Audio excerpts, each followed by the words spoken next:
Hello, I'm Ed Montgomery. Welcome. I'm calling this vintage wisdom. Let me tell you why I'm calling it that. Vintage wisdom is about wisdom that's been out there for a while. It's about grapes that's been on the vine, grapes that have finally been used to produce a wine that has been placed in a bottle, that has been put down in the wine cellar and has been laid there for a while, a long time. And then you bring it out right when it's time. The whole concept of not being condemned. Don't condemn me. Don't condemn me. A lot of times you got to begin with not how other people see you. Come on.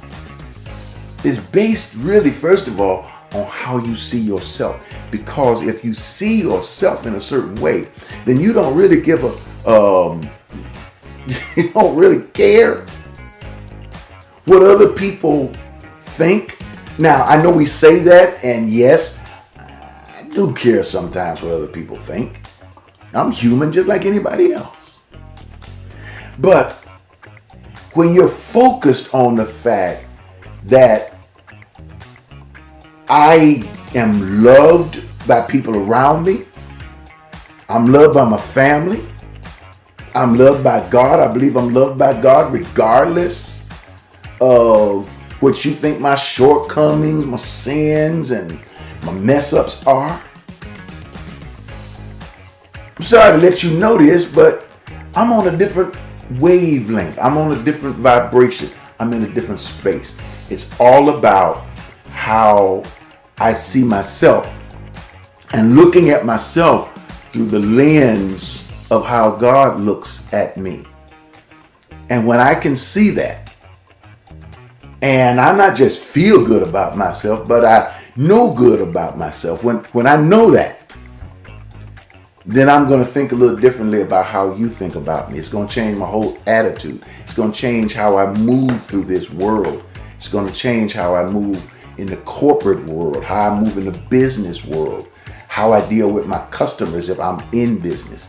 I've learned that even in a church setting, it deals with how we deal with church. We're not so into, brother, you're going to hell if you don't just change your ways. We go a little bit different than that. We begin to realize, like my grandmother, who's gone on to be with the Lord, used to say, you can, kill more flies with honey than with vinegar? If you just treat people right. Care about the person that you're looking at, and instead of thinking that, I'm better than they are, it's no big deal. If you can look people eyeball to eyeball and say, I see somebody special in there, just like I see myself. What does that old saying say? Love thy neighbor as yourself, but you can't love your neighbor until you first love yourself. So what happens in life? If we find ourselves in a place when we should have stayed alert, and when we don't, and then we turn around and realize they've passed laws concerning voting, and you don't have the voting privileges, not just the rights. People say, well, they're not passing laws to stop you from voting, but they can pass enough laws to deter you from voting peacefully and voting on time and voting like other people, normal people, vote. If they can pass laws to where your school systems are taken over, and you've got to look to someone else as an authority figure, feeling as if maybe you didn't have what it takes to keep your system going. Or the same way with a city, someone comes in and takes over your city. As in Mississippi. And decides and says to you, You're not capable of doing this when you know daggone well that you are. Did we vote? Didn't we vote? Should we have voted more? Maybe we should have voted more. Yeah, we should have. But these are those places where it's too late. Sometimes in life, we just go to sleep. The spirit is willing, but the flesh became weak. Inside, we want to do great things. We want to see these dreams accomplished. We want to see our goals accomplished. We want to make good choices. But sometimes life can run you ragged. As soon as you think you got one thing accomplished, something else goes wrong. As soon as you've gotten past one obstacle, another thing pops up. What they used to say, one step forward, two steps back. You thought you had your relationship in order, and you find out that the person that you with, you could have done without them. You look around and you say, well, if only I had someone with me, we would be, whoa, so good together. And don't realize you're probably better off on your own. Because you might not be looking at this thing right. And there's some people that say, baby, you wasn't woke when you picked him, or you wasn't woke when you picked her. Some on our knees and what we want can lull us to sleep. And just because we want something flesh-wise, the spirit is saying, you better keep your eyes open. But the flesh says, look, I want to feel wanted and I want to feel needed.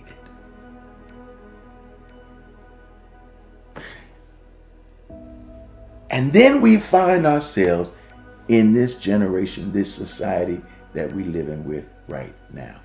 And it all comes down to how I see myself. That's the reason I teach this so much. How do I see myself? How do you see yourself? Do you view yourself as prosperous? Do you view yourself as abundant?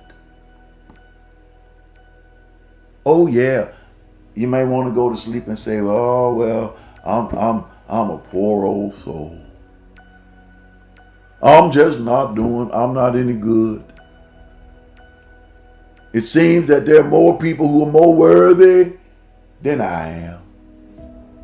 If other people can take over and take control of things, and evidently I don't have the strength or the mentality or the discipline or the right. No. Wake up.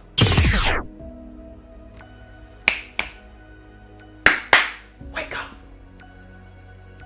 Open your eyes. What do you think is going to happen with the stability of countries all over this world? The disunity in America messes with our economic stability. Disunity. And you say, well, what do you mean disunity? I'm talking about this Cold War that we're dealing with, we quote, race, unquote, within America. Have we not even figured out that we have been divided again? When race is not even a real thing, it is something that has been made up. The social construct. We're looking at a country that if we could just sit down, maybe have I don't even know if you can have a town hall and talk about this thing. What this seems to be all about is how this country is to be run.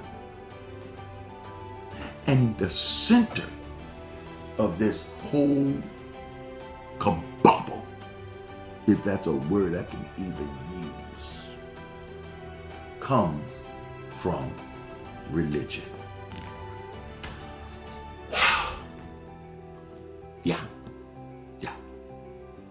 religion. Everything seems to stream from religion. When you have uprisings, when you want conflict with people, one of the first things they did was let's get people to believe that Jesus was not dark, but white European. And if we can get Jesus that way, put Jesus in the sky, and keep that division there, then if he's the Son of God, then God must be white also. This is the religion that actually walked across on the shores of this country. We almost didn't buy into it, but people did. And what do you do? Do you pray to a God who is of a different race or a different color than you and might not help you? So the religion from the very beginning, right on the shores of this country, was made to be white, not even the color of her skin. It was made to be this social construct, this concept of disunity. But that's what vintage wisdom is about. Vintage means when the grapes are crushed. What year? I believe we are in a moment and a time right now of crushing. It is a time where, as people, we're going to have to learn how to depend on each other. There are people out there right now that say, hey, we don't need you, you don't need us, we don't need you. But we're going to find out as Americans just how much we need each other, how much we can share with each other that can make this country better. Imagine walking into your house telling your significant other, I don't need you. We need each other. Our power is in our unity. But if we are deceived about who's better than who made this country, who was the one that created this country, you did, I didn't, you did. With that disunity, we cannot save the world. The world is going to stay on fire. Look, take a moment. Hit that button. Hit that like button if you like what's being said, because I can continue to say more. But in the meantime, if you're saying we need to come together into some real unity and understand some real spirituality, hit that comment button and say, I understand what you're talking about. I hear you. I hear you. Send it to me. Let me know that you're out there.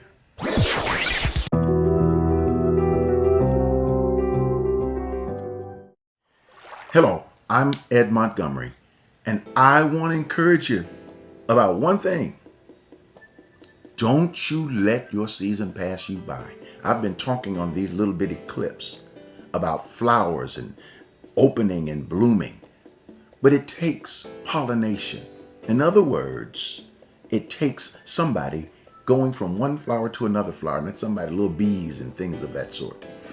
But just like bees will go from one flower to another flower and cause pollination and cause those flowers to reproduce, I think we touch each other's lives the same way. When we smile at each other, we reproduce joy and happiness. Our world needs so much. This is what ALC does. And when you give, you make a huge difference in our world. Take the time, go to myalc.org. That's myalc.org. Hit the donate button. You can give that way. A second way to give is to be able to use your text to give on your phone. And you can send it to the number 713-742-4444. 2035. That's 713-742-2035. And put however much the amount you want to give right in that text message part of it and send it safe and secure. Not only that, but you can use your app. Don't forget, if you're in the app right now, you can give through it right now. And then also, you can use your P.O. box. Just slip a check. People still do checks nowadays. Or you can give through your debit cards or credit cards if you got an envelope.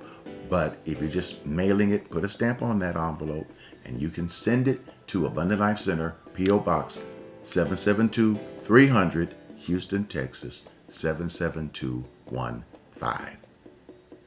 Thank you so much for everything you do, for your contributions.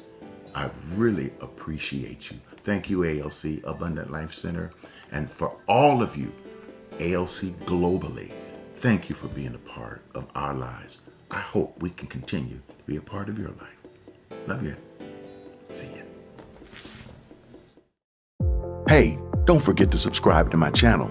Hit that subscribe button. Smash it, crash it. Let us know you're there.